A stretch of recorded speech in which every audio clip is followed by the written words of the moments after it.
കേരളത്തിൻ്റെ സാമൂഹ്യ പുരോഗതി എന്ന് പറയുന്നത് പ്രധാനമായിട്ടും രണ്ട് ഘടകങ്ങളെ ആശ്രയിച്ചാണ് നിൽക്കുന്നത്. ഒന്ന് വിദ്യാഭ്യാസ രംഗത്തുണ്ടായ പുരോഗതി. ആ തിരുവിതാംകൂറിലും കൊച്ചിയിലും രാജഭരണം നിലനിന്ന കാലത്ത് രാജാക്കന്മാരുടെയും അതുപോലെ ദിവാൻമാരുടെയും പിന്നെ ക്രിസ്ത്യൻ മിഷണറിമാരുടെ ഒക്കെ പ്രവർത്തന ഫലമായിട്ട് ഇവിടെ ഇംഗ്ലീഷ് വിദ്യാഭ്യാസം പ്രചരിച്ചു.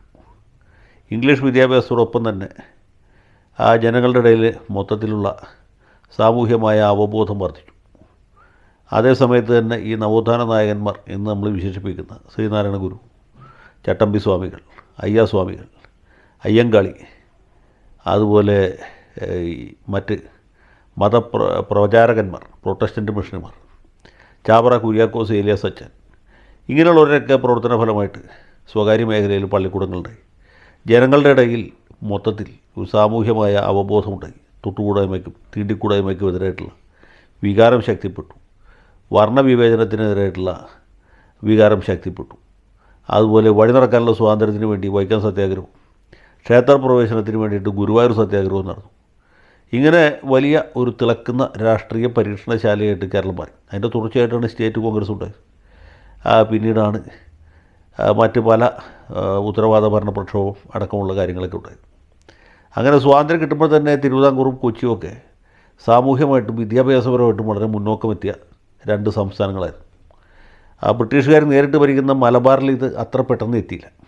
എന്നാൽ അടുത്ത ഘട്ടത്തിൽ ഇവിടെ നിന്നുള്ള ഈ ഒരു ഊർജം അല്ലെങ്കിൽ വിദ്യാഭ്യാസത്തിൻ്റെ സാമൂഹ്യ പുരോഗതിയുടെ ഒരു വെളിച്ചം അത് മലബാർ മേഖലയിൽ കൂടി പ്രസരിക്കുകയും ഏതാണ്ട് അതേ സമയത്ത് തന്നെ ഇന്ത്യൻ യൂണിയൻ മുസ്ലിം ലീഗ് പോലുള്ള സംഘടനകളും CH മുഹമ്മദ് കോയ പോലുള്ള മന്ത്രിമാരും ഒക്കെ വളരെ ശക്തമായ സ്വാധീനം മലബാർ മേഖലയിൽ ചെലുത്തുകയും അതിൻ്റെ കൂടി ഫലമായിട്ട് ആ പ്രദേശത്ത് കൂടി ഈ വികസനം അല്ലെങ്കിൽ പുരോഗതി എത്തിച്ചേരുകയും ചെയ്തു എന്നുള്ളതാണ് ചരിത്രം.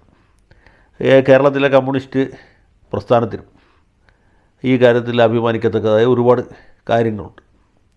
അത് സർക്കാരുകൾ മാറി മാറി വരും. LDF സർക്കാർ, UDF സർക്കാരും വരും. അഴിമതി ഉള്ള സർക്കാരും അഴിമതി ഇല്ലാത്ത സർക്കാരും വരും. അപ്പോൾ ചില മന്ത്രിമാരെങ്കിലും ഈ രംഗത്ത് വലിയ മുൻകൈ എടുത്ത് പ്രവർത്തിച്ചിട്ടുണ്ട്. CPI നേതാവായിരുന്ന KP പ്രഭാകരൻ ആരോഗ്യമന്ത്രിയായിരുന്ന കാലത്ത് അദ്ദേഹം വളരെ ശ്രദ്ധ ചെലുത്തിയ ഒരാളാണ്. അഴിമതിയില്ലാത്ത ഭരണമായിരുന്നു. പിന്നീട് കോൺഗ്രസ് നേതാവ് VM സുധീരൻ ആരോഗ്യമന്ത്രിയായിരുന്നപ്പോൾ ഈ ആരോഗ്യവകുപ്പിലെ അഴിമതിക്ക് തുടച്ചു നീക്കാനായിട്ട് ഒരുപാട് ശ്രമിച്ചിട്ടുള്ള ആളാണ്. പിന്നെ VS അച്യുതാനന്ദൻ്റെ മന്ത്രിസഭയിൽ ശ്രീമതി ടീച്ചർ മന്ത്രിയായിരിക്കും. അവരാൽ കഴിയുന്ന രീതിയിൽ അവർ ശ്രമിച്ചിട്ടുണ്ട്. അഴിമതി ഇല്ലാതാക്കാനല്ല, അതിനേക്കാൾ കൂടുതലായിട്ട് പുതിയ ആശുപത്രികൾ സ്ഥാപിക്കാൻ, ഉള്ള ആശുപത്രികളിലെ അടിസ്ഥാന സൗകര്യങ്ങൾ വികസിപ്പിക്കാൻ, കൂടുതൽ പോസ്റ്റുകൾ അനുവദിക്കാൻ, വിദഗ്ധ ഡോക്ടർമാരെ കൂടുതലായിട്ട് സർക്കാർ മേഖലയിൽ നിയമിക്കാൻ, അവർക്ക് പ്രവർത്തിക്കാൻ വേണ്ട സജ്ജീകരണങ്ങൾ, യന്ത്രസാമഗ്രികളടക്കം ഒരുക്കാൻ ഒക്കെ വലിയ ശ്രമങ്ങൾ നടന്നിട്ടുണ്ട്. നേരെ മറിച്ച് പലപ്പോഴും UDF സർക്കാരിൻ്റെ കാലത്ത് ഈ തീരെ കാര്യപ്രാപ്തി കുറഞ്ഞ ആളുകളാണ് ഈ സ്ഥാനത്ത് വരാറ്. അതുകൊണ്ട് തന്നെ അങ്ങനെയുള്ള ആളുകളുടെ സമയത്ത് ഇതിൻ്റെ പുരോഗതിയെ പിന്നോട്ടടിക്കുന്നത് നമ്മൾ കണ്ടു. ഇപ്പോൾ VS ശിവകുമാറിനെ പോലെയൊക്കെയുള്ള മന്ത്രിമാർ മിക്കവാറും അത് ഭൂമിക്ക് ഭാരം എന്നുള്ളതൊന്നും നമുക്ക് പറയാനില്ല. അപ്പോൾ ഇങ്ങനെയൊക്കെയുള്ള മുന്നേറ്റങ്ങളും തിരിച്ചടികളും സ്വാഭാവികമായിട്ടും ഉണ്ടായിട്ടുണ്ട്. ആരോഗ്യ മേഖലയെ സംബന്ധിച്ചിടത്തോളം ഈ സർക്കാർ മേഖലയ്ക്ക് ഒപ്പത്തിനൊപ്പം എന്ന രീതിയിൽ സ്വകാര്യ മേഖലയും വികസിച്ചു എന്നുള്ളത് ശരിയാണ്. സർക്കാർ മേഖലയിൽ ആദ്യം തിരുവനന്തപുരം മെഡിക്കൽ കോളേജ് ഉണ്ടാകുന്നു, പിന്നെ കോഴിക്കോട് ഉണ്ടാകുന്നു, പിന്നെ കോട്ടയം ഉണ്ടാകുന്നു, ആലപ്പുഴ, തൃശ്ശൂർ മെഡിക്കൽ കോളേജ് കരുണാകരൻ്റെ കാലത്തുണ്ടാകുന്നു. പിന്നീട് ഉമ്മൻചാണ്ടി മുൻകൈയെടുത്ത് പാലക്കാട് മെഡിക്കൽ കോളേജ് വരുന്നു, ഇടുക്കിയിൽ വരുന്നു. അങ്ങനെ മറ്റു പല സ്ഥലങ്ങളുണ്ടാകും. പിന്നെ ഓൾ ഇന്ത്യ മെഡിക്കൽ ഇൻസ്റ്റിറ്റ്യൂട്ടിൻ്റെ ഒരു ശാഖ ഇവിടെ തുടങ്ങണം എന്നുള്ളതിനെക്കുറിച്ചൊക്കെയുള്ള അഭിപ്രായങ്ങൾ ശക്തമായിട്ട് നടക്കുന്നു. അപ്പോൾ അതേക്കുറിച്ചുള്ള വാദപ്രതിവാദങ്ങൾ നടക്കുന്നുണ്ട്.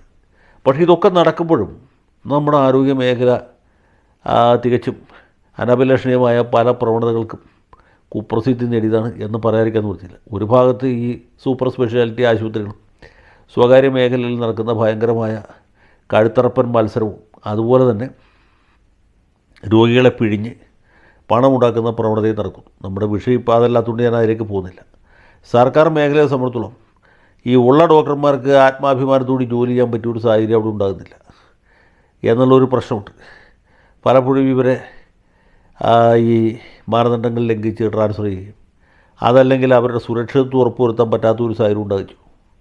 ഇപ്പോൾ സമീപകാലത്തുണ്ടായ പോലെ ഡ്യൂട്ടിയിലുള്ള ഒരു ഡോക്ടറെ ഒരു മയക്കുമരുന്ന് ഉപയോഗിക്കുന്ന വ്യക്തി കുത്തിക്കൊലപ്പെടുത്തിയ പോലുള്ള സംഭവം ഉണ്ടായി. അത് ഒറ്റപ്പെട്ട സംഭവമല്ല, പല സ്ഥലത്തും ഡോക്ടർമാർക്കെതിരെ ഇതുപോലുള്ള ആക്രമണങ്ങളുണ്ടായി. അതിന് മുമ്പുണ്ടായി, അതിന് ശേഷം ഉണ്ടായി. അപ്പോൾ ജോലി സ്ഥലത്ത് ഡോക്ടർമാരുടെയും മറ്റ് ആരോഗ്യ പ്രവർത്തകരുടെയും ഒക്കെ സുരക്ഷിതത്വം ഉറപ്പുവരുന്നതിൽ സർക്കാരിന് വലിയ പരാജയം ഉണ്ടായി. നിരന്തരമായിട്ട് ആവർത്തിച്ചു ഇങ്ങനെയുള്ള സംഭവങ്ങൾ ഉണ്ടായിക്കൊണ്ടിരിക്കുകയാണ്. അതിലുപരിയായിട്ട് ഈ സത്യസന്ധമായിട്ടും കാര്യപ്രാപ്തിയോടെയും ചെയ്യുന്ന ജോലിക്ക് ശരിയായ രീതിയിലുള്ള പ്രോത്സാഹനം ലഭിക്കുന്നില്ല എന്ന് മാത്രമല്ല, അഴിമതിക്കാരും ഈ എന്ത് ചെയ്യാൻ മടിക്കാത്തവരുമായ ഒരു വിഭാഗം സാഹസികന്മാരുടെ കയ്യിലേക്ക് നമ്മുടെ സർക്കാർ മേഖല എത്തിപ്പെട്ടിരിക്കുകയാണ്. അപ്പോൾ സർക്കാരിന് താല്പര്യമുള്ള അല്ലെങ്കിൽ പാർട്ടിക്കൂറുള്ള ആളുകൾക്ക് പ്രധാനപ്പെട്ട പദവികൾ നൽകുകയും അല്ലാത്തവരെ പരമാവധി പാർശ്വവൽക്കരിക്കുകയും അവരെ ബലിയാടാക്കുകയും ആശുപത്രിയിൽ നടക്കുന്ന കുറ്റങ്ങൾക്ക് അല്ലെങ്കിൽ അവിടെ നിന്ന് വീഴ്ചകൾക്ക് ഇങ്ങനെയുള്ള ആൾക്കാരെ ബലിയാടാക്കുകയും ചെയ്തു. ഇപ്പോൾ തിരുവനന്തപുരം മെഡിക്കൽ കോളേജിൽ നമുക്കറിയാം, ഡോക്ടർ ഹാരിസ് ചിറക്കൽ എന്ന് പറഞ്ഞ വളരെ പ്രഗത്ഭനായ, വളരെ കാര്യശേഷിയുള്ള, വളരെ ഉത്തരവാദിത്ത ബോധമുള്ള ഒരു ഡോക്ടർ അവിടെയുള്ള ചില പോരായ്മകൾ ചൂണ്ടിക്കാണിച്ചപ്പോൾ അദ്ദേഹത്തെ കുരിശിൽ തറക്കാനുള്ള ശ്രമമാണ് നടന്നത്. പല തരത്തിലും പല തലത്തിലും ഇത് നടന്നു.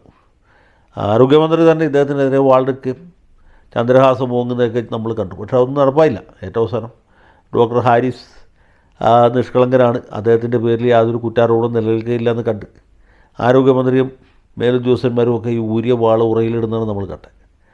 പക്ഷേ അവിടെ കൊണ്ട് പ്രശ്നം തരുന്നില്ല. അങ്ങനെ ഇരിക്കുമ്പോൾ ആ വിവാദം കത്തി നിൽക്കുന്ന സമയത്താണ് കോട്ടയം മെഡിക്കൽ കോളേജിൻ്റെ ഭിത്തി ഇടിഞ്ഞ് വീണ് ആ കൂട്ടുതിരിപ്പുകാരിയായ ഒരു സ്ത്രീ മരിക്കുന്നത്. പിന്നെ അവരുടെ മകന് സർക്കാർ ജോലി കൊടുക്കും എന്നുള്ള പ്രഖ്യാപനത്തിലും അവരുടെ കുടുംബത്തിൻ്റെ ഉത്തരവാദിത്വം സർക്കാർ ഏറ്റെടുക്കും എന്നുള്ള പ്രഖ്യാപനത്തിലൊക്കെ അത് ഒതുക്കി. അതുപോലെ ആണ് ഇപ്പോൾ സംഭവിച്ചിട്ടുള്ളത്. കൊല്ലത്തുള്ള ഒരു പാവപ്പെട്ട സാധാരണക്കാരനായ ഓട്ടോറിക്ഷ തൊഴിലാളി, അയാൾ തിരുവനന്തപുരം മെഡിക്കൽ കോളേജിൽ വിദഗ്ധ ചികിത്സയ്ക്ക് വരുന്നു. 5 ദിവസം കിടന്നിട്ട് അയാളുടെ ആൻജിയോഗ്രാം എടുക്കാൻ പറ്റുന്നില്ല. നിവൃത്തികെട്ട സാഹചര്യത്തിൽ ഇയാൾ ഒരു സുഹൃത്തിന് വോയിസ് ക്ലിപ്പ് അയക്കുകയാണ്. ആ വോയിസ് ക്ലിപ്പാണ് ഇപ്പോൾ കേരളക്കരയെ പിടിച്ചു കുലുക്കിയിട്ടുള്ളത്. മന്ത്രി അന്വേഷണത്തിന് ഉത്തരവിട്ടിട്ടുണ്ട്. ഇനി അന്വേഷണം നടത്തി ഉത്തരവ് കൊടുക്കുന്നത് ഈ കുറ്റാരോപിതരായിട്ടുള്ള ആളുകൾ തന്നെയായിരിക്കും. ഞങ്ങൾ കുറ്റക്കാരാണ് എന്ന് പറഞ്ഞ റിപ്പോർട്ട് അവർ ഒരിക്കലും കൊടുക്കില്ല. ഇവിടെ നിഷ്പക്ഷവും നീതിയുക്തവുമായ ഒരു അന്വേഷണവും നടത്താൻ സർക്കാർ തയ്യാറല്ല.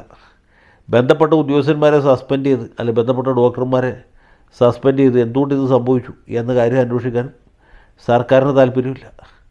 ഇങ്ങനെ ഒരു സംഭവം നടത്തി കഴിഞ്ഞാൽ സർക്കാരിൻ്റെ പ്രതിച്ഛായ തകർന്നു പോകും എന്നാണ് നമ്മുടെ ആരോഗ്യമന്ത്രി മറ്റൊക്കെ വിചാരിക്കുന്നെങ്കിൽ അത് തെറ്റി. കുറ്റക്കാരെ ശിക്ഷിക്കുകയാണ് പ്രതിച്ഛായ വീണ്ടെടുക്കാനുള്ള മാർഗം. വീണ ജോർജ് പറഞ്ഞിട്ടോ അല്ലെങ്കിൽ പിണറായി വിജയൻ പറഞ്ഞിട്ടോ അല്ലോ ആൻജിയോഗ്രാം വൈകിച്ച്. അപ്പോൾ അവർക്ക് അതിൻ്റെ രാഷ്ട്രീയമായ ഉത്തരവാദിത്വം ഏറ്റെടുക്കേണ്ട ആവശ്യമില്ല. കുറ്റാരോപിതരായ ഉദ്യോഗസ്ഥന്മാരെയും ഡോക്ടർമാരെയും ഇമ്മീഡിയറ്റായിട്ട് സസ്പെൻഡ് ചെയ്യും, അവരെ മാതൃകാപരമായിട്ട് ശിക്ഷിക്കുകയും വേണ്ടി വരണമെങ്കിൽ മെഡിക്കൽ കോളേജിൽ നിന്ന് പിരിച്ചുവിടുകയും ചെയ്യണം.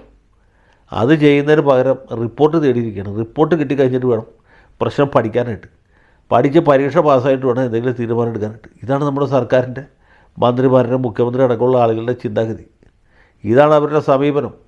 അതുകൊണ്ടാണ് ഈ കളങ്കിതരായ ഡോക്ടർമാർക്കും മറ്റ് ആരോഗ്യ പ്രവർത്തകർക്കും ഇതുപോലെയുള്ള പ്രവർത്തികൾ വീണ്ടും വീണ്ടും ചെയ്യാനുള്ള ഊർജ്ജം ലഭിക്കുന്നത്. അതുകൊണ്ടാണ് പിന്നെയും ചെയ്യാനുള്ള പ്രചോദനം ഉണ്ടാകുന്നത്. അല്ലെങ്കിൽ നടക്കില്ല. ഈ ചെയ്യുന്ന കുറ്റകൃത്യങ്ങൾക്ക്, വീഴ്ചകൾക്ക് ഉത്തരവാദിത്വം പറയേണ്ടി വരും എന്ന തോന്നൽ ഉണ്ടായിരുന്നെങ്കിൽ ഒരു കാരണവശാലും ഇങ്ങനത്തെ സംഭവങ്ങൾ ഉണ്ടാകില്ല. അപ്പോൾ ഡോക്ടർ ഹാരിസിൻ്റെ മാതൃക എല്ലാ ഡോക്ടർമാരുടെ മുമ്പിലുണ്ട്. സത്യസന്ധമായിട്ട് മാന്യമായിട്ട് പെരുമാറിയാൽ ഈ ആരോഗ്യ സംവിധാനത്തിൽ നിലനിൽപ്പില്ല. നേരെ മറിച്ച് തട്ടിപ്പറിച്ചോ, രോഗികളുടെ അടുത്ത് കൈക്കൂലി വാങ്ങിച്ചിട്ടോ, അല്ലെങ്കിൽ അവരെ പരമാവധി പീഡിപ്പിച്ചിട്ടോ മുന്നോട്ട് പോവുകയാണെങ്കിൽ യാതൊന്നും പേടിക്കാനില്ല എന്നുള്ള ഒരു സന്ദേശമാണ് ഇപ്പോൾ ഈ സംഭവം നൽകുന്നത്. ഏതായാലും ഈ നമ്മൾ എത്ര ഉറക്കെ ചർച്ച ചെയ്താലും ഈ മരിച്ചുപോയ വേണു എന്ന് പറഞ്ഞ ഓട്ടോറിക്ഷക്കാരൻ തിരിച്ചു വരാൻ പോകുന്നില്ല. അദ്ദേഹത്തിൻ്റെ കുടുംബത്തിന് ഉണ്ടായ അപരിഹാര്യമായ നഷ്ടത്തിന് യാതൊരു പരിഹാരം ഉണ്ടാകുന്നില്ല. എങ്കിലും അദ്ദേഹത്തിൻ്റെ ആത്മശാന്തിക്ക് വേണ്ടി പ്രാർത്ഥിച്ചുകൊണ്ട് ഇവിടെ അവസാനിപ്പിക്കുന്നു. ജയ് ഹിന്ദ്.